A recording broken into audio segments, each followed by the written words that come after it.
வணக்கம். India Pakistan match ஒரு பயங்கர இன்ட்ரெஸ்டிங்கான டசல் அது. ரொம்ப அப் அண்ட் டவுன் மேட்சாவே போயிட்டு இருந்தது. பட் அன்பார்ச்சுனேட்லி நம்ம வியூவர்ஸ் எல்லாத்துக்குமே ஒரு பெரிய டிசப்பாயின்மெண்ட்டா மேட்ச் எண்ட் ஆஃப் ஆயிடுச்சு. நிறைய இன்சைட்ஸ் கொடுத்துருந்தோம்.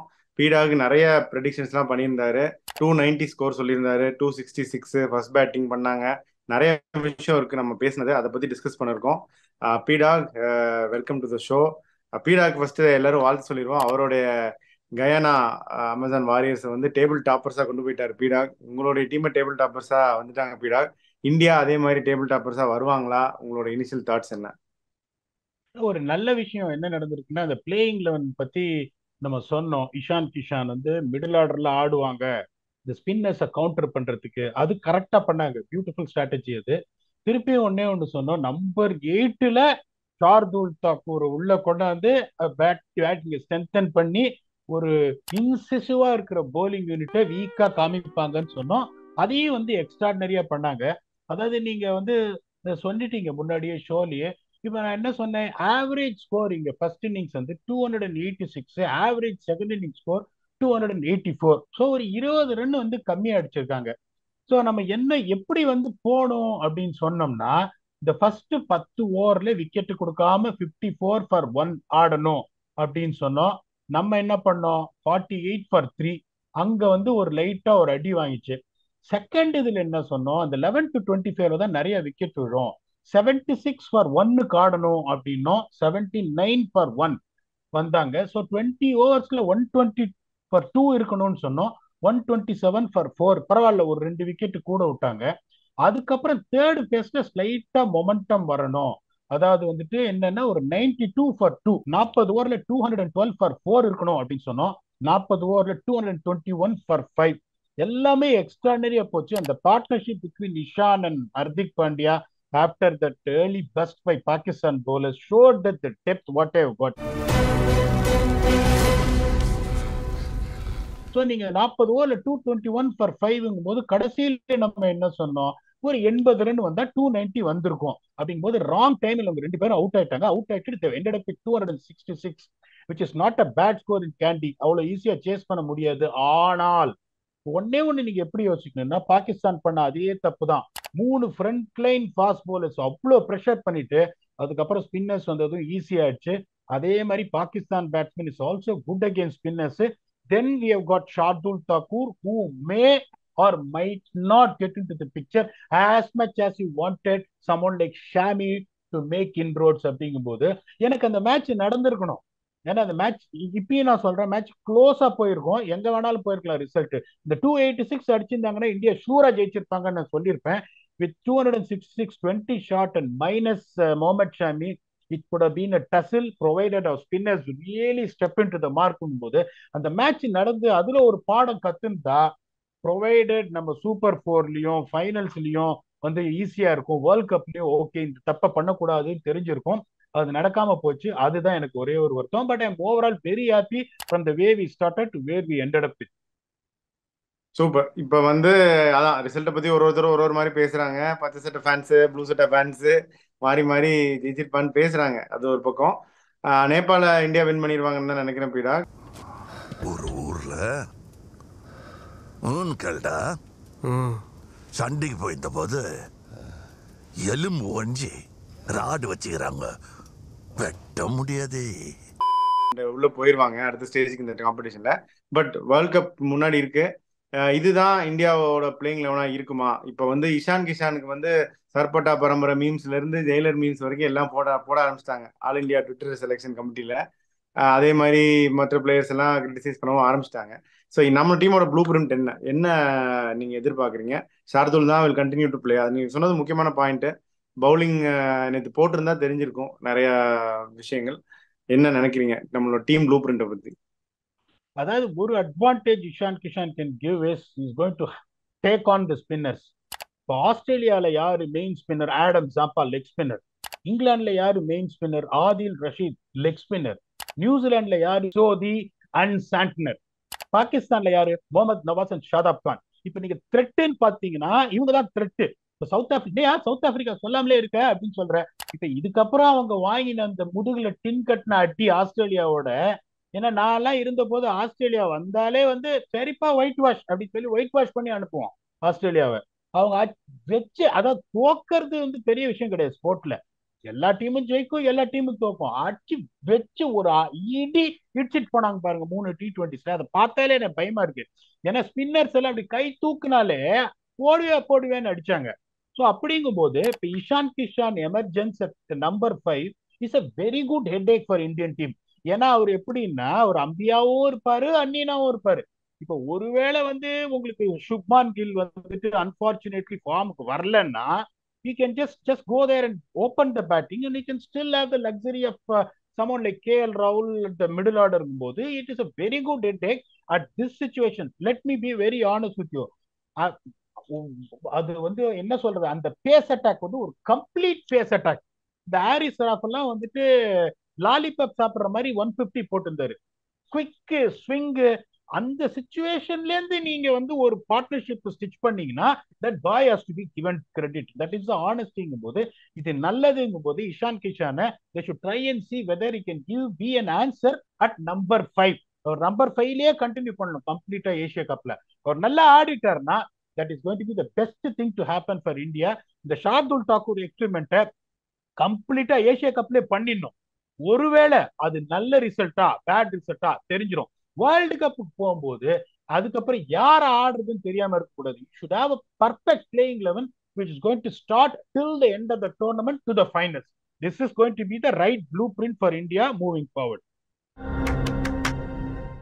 அது கரெக்ட் தான் பீடா. ஆனால் ஒரு வார்த்தை சொன்னீங்க லுக்கிங் ஃபார் ஆன்சர்ஸ் அப்படின்னு. இன்னும் 35 நாள் எக்ஸாம் இருக்கு. நம்ம போய் புக்கு வாங்கணும்னு வைங்களேன், வீட்டில் வந்து கிழிச்சிருவாங்க. இன்னும் வந்து ஒரு மாசம் தான் எக்ஸாம் வச்சுக்கிட்டு நீ இப்பதான் புக்கே வாங்குறியாடா அப்படின்னு சொல்லிட்டு. அந்த லுக்கிங் ஃபார் ஆன்சரை வந்து கொஞ்சம் லேட் ஆயிடுச்சா இல்லை நமக்கு தெரியல. இப்போ ஓப்பனர் கூட இப்போ டிங்கர் பண்ண சான்ஸ் இருக்குன்னு நீங்க சொல்றீங்க. ஸோ அப்படி ஒரு சுச்சுவேஷன்ல தான் நம்ம இருக்கமா. ஒரு favourite to win the world cup, not even sure about your batting lineup or your opener, not sure about your number 8, not sure about who will be your bowlers. இப்போ சிராஜ் ஷமின்றாங்க, ஷமின் இது வெளியே உட்காந்தாரு. So lot of question mark இருக்கு Pidog. Is it the right way to go or are we in a very comfortable situation or not? To be very frank, I'm just voicing out. Hello. Bunga openers Yaru. தெரியாது. Bunga number 8 Yaru. தெரியாது. Fast bowlers Yaru. தெரியாது. அப்புறம் என்ன நொண்ணக்கி உட்கார்ந்து ஆட்டிட்டு இருக்கடா வெங்காயம். இல்ல உங்களுக்கு டெஃபினட்டா ஓப்பனிங் பொசிஷன் காரண்ட்ரம் வந்து இருக்கு. இல்ல ஆன்சரா இல்லையா தெரியல. அதே மாதிரி உங்களுக்கு பாத்தீங்கன்னா இப்ப கேஎல் ராவோட இன்ஜுரி வந்து ஒரு மிகப்பெரிய தலைவலியா போயிருக்கு. ஸோ அந்த ஒரு ஸ்பாட் வந்து என்ன ஆக போறது தெரியல. அதே மாதிரி ஷமியா இல்லைன்னா ஷார்துல் தாக்கூரா தெரியல. ஸோ 8 ஸ்பாட் உங்களுக்கு ஃபில் ஆயிட்டுங்கும் போது it is not a big thing to worry. இப்ப இஷான் கிஷான் ரன் அடிச்சுட்டாருன்னு வச்சுக்கோங்களேன், அவரோட அன்ஃபெமிலியர் பொசிஷன்ல வந்து அவர் ரன் அடிக்கிறாருன்னா அவர் நீங்க ஓப்பனிங் இறக்கி விட்டுனா you can only expect better performances from him. அதுதான் நீங்க வந்துட்டு செக் வித் டபுள் பர்பஸ் மாங்க செஸ்ல. அப்படிங்கும் போது he can be a sandwich at number 5, he can be a sandwich at opening the batting also போது அந்த பிரச்சனையும் தீந்துரும். என்ன பொறுத்த வரைக்கும் நான் அந்த மேனேஜ்மெண்ட்ல இருந்தேன்னா நான் வந்து ஷமியை தான் ஆடுவேன், என்னோட போலிங்கை ஸ்ட்ரென்தன் பண்ணுவேன் ஒழிய இந்த மாதிரி யோசிக்கவே மாட்டேன். இப்ப நான் தான் திருப்பி சொல்லணும், இப்ப ஷார்துல் தாக்கூர் வந்து பேட்டிங்கே வரக்கூடாதுங்க. ஷார்துல் தாக்கூருக்கு நம்பர் 8 இந்த மாதிரி ஒரு கடப்பார பேட்டிங் லைனை போயிடுச்சு. நான் நம்பர் 8ல 50 ஓவர் மேட்ச்ல ஷார்துல் தாக்கூர் வந்து எனக்கு கடைசியில ரன் அடிக்கணும்னா what is my top 7 doing? அதனால வந்துட்டு எனக்கு நான் ஷார்துல் தாக்கூர் பேச்சுக்கே போக மாட்டேன். அவங்க பாகிஸ்தான் பாருங்க எப்படி வச்சிருக்காங்க பாருங்க போலிங். இப்ப இன்னொன்னு பாத்தீங்கன்னா இப்ப Kuldeep Yadav is genuine wicket taker, Ravindra Jadeja is banger. 10 ஓவர்ல 46 போது இந்த போலிங் அட்டாக் பயங்கரமா இருக்கும். With Hardik Pandya as your 6th bowling option who can bowl 140 plus consistently. So இப்படிதான் நீங்க எடுக்கணுமே ஒழிய அதுக்கப்புறம் நம்பர் 8ல போய் ஒருத்தர் வந்து 15 ரன் எனக்கு அடிப்பாங்கன்னு சொல்லிட்டு ஒரு ஷமி மாதிரி ஒரு ஆள் அகமதாபாத்ல ஷமி கொடுத்தீங்கன்னு வச்சுக்கோ பெண்டுலம் மாதிரி ஸ்விங் பண்ணுவாரு. எப்படி நீங்க ஷமி மாதிரி ஒரு ஆளை வெளியில உட்காந்து வைப்பீங்க? அப்படிங்கும் போது அந்த ஆன்சருக்கு இதுவே கிடையாது. கில்லா இல்ல இஷான் கிஷான் மிடில் ஆடுறா, கேஎல் ராகுல் ரெக்கவர் ஆலனா, இது ரெண்டு தான் answer. We got enough matches going forward in the Asia Cup. By the time the World Cup comes, we will be having a complete answer. We will have a perfect playing level. ஒண்ணு கவலைப்படுறதுக்கு எதுவுமே இல்ல. அழாதீங்கடே, பண்டிகையை கொண்டாடுங்கடே. சரி, கதவுகள் இன்னும் அடைக்கப்படவில்லை, lift திறந்திருக்கு, escalator ஓடிட்டு இருக்கு, ஆக்கலேட்டர் நடந்துகிட்டு இருக்குலாம் வேற நிறைய சொன்னாங்களே. அந்த மாதிரி ஒரு சுச்சுவேஷன்ல ஆஷ் அண்ணாவின் சேவை இந்தியன் டீமுக்கு தேவை அப்படின்ற ஒரு சுச்சுவேஷன்லாம் இன்னும் இல்லையா? நம்பர் 8ல அவரும் ஒரு 15-20 ரன் அடிச்சுட்டு ஒரு 10 ஓவர் 45 ரன் 2 விக்கெட் அப்படின்னு எடுக்கிற ஒரு பவுலர் தானே. அந்த மாதிரிக்கான வாய்ப்பு ரொம்ப கம்மியா?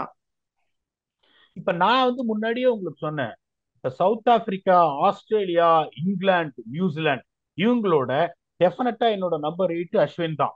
He is going to give you that answer for the 20 runs, and he's also someone who's going to be wicket taking as well as he's going to be a stingy bowler. இப்ப நீங்க as much as I support Ashwin, Asia cup முடிஞ்சு ஒருத்தர் கண்டென்ஷன்லயே இல்ல அப்படிங்கும் போது அவரை நீங்க எடுத்துட்டு வருவாங்களா out of the blue with only 20 days to go? I don't think so. அதனால இந்த கோர் கிராப் தான் வேர்ல்டு கப்புக்கு போகும்ன்றது என்னோட ஆணித்தரமான கருத்து. ஓகே வீரா, அப்படியே கொஞ்சம் பாகிஸ்தான் டிஸ்கஸ் பண்ணிடுவோம். பவுலிங் வந்து நீங்க சொன்ன மாதிரி complete pace attack. Shadab Khan is also not a bad bowler. நவாஸுமே அப்படிதான். They have proved themselves in the past. ஆனா நேத்துக்கு வந்து both of them are kind of ineffective. Shadab வந்து கொஞ்சம் ஃபுல் டாஸும் போட்டார், இஷான் கிஷான் போட்டு நிறைய பவுண்டரி போயிருந்தது. பட் இதே கொஞ்சம் திரும்பி பாருங்களேன், ஒரு bad day for Indian spinners அப்படின்னா இந்நேரம் நம்மளுடைய all India twitter selection committee வந்து இந்நேரம் பொறிச்சு தள்ளியிருப்பாங்க இல்லையா? நம்ம ஸ்பின்னர்ஸ் எஃபெக்டிவா இருக்காங்க, கையை இப்படி பிடிக்கிறாங்க, இந்த பக்கம் திரும்பணும் அந்த பக்கம் திரும்பணும். ஸோ அந்த ஒரு லீவரேஜ் நமக்கு இன்னும் தேவை அப்படின்னு தான் நான் நினைக்கிறேன். பிளஸ் அந்த ரெண்டு bowlers I think personally feel ஒரு ஒன் பேட் டே அப்படின்னா what you think it holds for Pakistan bowling line? பெருசா டிங்கர் பண்ண மாட்டாங்கன்னு தான் நானும் நினைக்கிறேன். உங்களுடைய தாட்ஸ்? ஏங்க ஸ்ட்ராட்டஜின்றது அவங்களும் தப்பு பண்ணிட்டே இருக்காங்க. நீங்க சப்கான்டினென்ட் டீம்ஸோட ஆடும்போது அகா சல்மான், முகமது நவாஸ் ரெண்டு பேரும் ஆட முடியாது. எப்படி நீங்க ரெண்டு பேர் அவங்க என்ன மாதிரி பிரஷர் கிரியேட் பண்ணாங்க டாப் 3 போலர்ஸ்? இப்ப அவங்க என்ன பண்ணிருக்கணும், ஒன்னு நவாஸ் இல்ல அகா சல்மான் பதில ஒன்னு ஃபஹீம் அஷ்ரஃப் ஆடி இருக்கும், இல்ல முகமது வாசிம் ஜூனியர் ஆடி இருக்கும். ஃபஹீம் அஷ்ரஃப் எப்படின்னா ஒரு கம்ப்ளீட் பேட்ஸ்மேன் கூட சொல்லலாம். அவர் பின்னாடி வந்து பிக் ஹிட்ஸ் ஆடக்கூடிய திறமை இருக்கு. அதே மாதிரி Mohammad Wasim junior 140 plus can bat. அப்படிங்கும் போது நான் அந்த திங்க் டேங்க்ல இருந்திருக்கேன்னா என்ன பண்ணிருப்பேன், முகமது நவாஸை உக்காத்தி வச்சுட்டு முகமது வாசிம் ஜூனியர் நான் ஆடி இருந்தேன். It would been very very tough. எப்படி வந்து இந்த மாதிரி யோசிக்காம அந்த லெவல்ல வந்து இந்த மாதிரி ஒரு திங்கிங் கூட இதே மாதிரி பிரச்சனை பண்ணி தான் நிறைய மேட்ச் தோத்துருக்காங்க பாகிஸ்தான் சப்கான்டினென்ட் டீமோட. 3 ஃபாஸ்ட் பவுலர் வச்சுன்னு அவங்களும் வந்து 11 பேர் டீம்ல வச்சுன்னு 19 பேர் இல்ல, வரைக்கும் பேட்டிங் ஆடணும்னு நினைப்பாங்க. ஸோ இட் இஸ் அதுதான் ராங் பீடா. திங்கிங். அதேதான் நான் என்ன நான் கேட்க ட்ரை பண்றேன்னா, world cup T20 world cup final ஸ்டேஜஸ்ல எல்லாம் பாத்தீங்கன்னா 4 சீமர் விளையாட ஆரம்பிச்சிட்டாங்க. அவங்க முகமது வாசிமே ஆட் பண்ணி they played 4 seamers consistently. Knock out கேம்ஸ்லயும் சரி, ஃபைனல்லையும் 4 சீமர்ஸ் தான் ஆடினாங்கன்னு நினைக்கிறேன். ஸோ இந்த going in to the world cup அந்த மாதிரி தான் இருக்குமா, ஒரு மேட்ச் மேட்ச் வேரி ஆகும் நீங்க நினைக்கிறீங்களா அவங்க டீமோட மேக்கப் பத்தி? சென்னை எல்லாம் பாத்தீங்கன்னா உங்களுக்கு வந்து 4 சீமர் தேவைப்படாது. இந்த காம்பினேஷன் வாட் தேர், அதுதான் ரொம்ப இம்பார்ட்டன்ட். 2012 தான் கடைசியா பாகிஸ்தான் இங்க வந்திருக்காங்க இந்தியால. இந்தியாவுக்கு வந்து சீரீஸ் ஜெயிச்சுன்னு போனாங்க. அந்த கேங் முகமது ஹபீஸ், உமர் குல், சயித் அஜ்மல் அவங்கலாம் வந்தாங்க. இந்த ஒரே சர்வைவர் சர்ஃப்ராஸ் அகமது, அவர் இப்ப மென்டாரா வர போறாரு.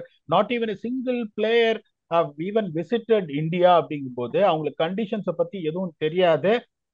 இது அதே மாதிரி ஒரு இந்தியன் சப்போர்ட் ஸ்டாஃப் யாருமா அந்த இதுல பாகிஸ்தான் செட்டப்ல இல்ல டு கிவ் தட் இன்ஃபர்மேஷன் போது it is not going to be easy. அவங்களுக்கு they should have someone to make sure that எந்த கண்டிஷன்ல சென்னை எவ்வளவு திரும்பும், ஹைதராபாத் எவ்வளவு திரும்பும், பெங்களூர் அவங்க அதே மாதிரி பாத்தீங்கன்னா கண்ணா பண்ணான்னு வெரி டிஃப்ரெண்ட் இதுல வென்யூஸ்ல ஆடுறாங்கும் போது இந்த பிளேயிங்ல டிங்கர் பண்ற அந்த ஒரு இன்டெலிஜென்ஸ் அங்க இருக்கணும். அவங்க அந்த இன்டெலிஜென்ஸ் இல்லாம சும்மா திருப்பியும் போயிட்டு நவாஸ், ஆகா சல்மான், ஷாதாப் காம இவங்களை வச்சு 20 ஓவர் நான் ஓட்டிடுவேன் அப்படின்னு போனாங்கன்னா இப்ப ஸ்ரீலங்கா எல்லாம் பாத்தீங்கன்னா ஒரு மாதிரி டேஞ்சரஸா இருக்காங்க.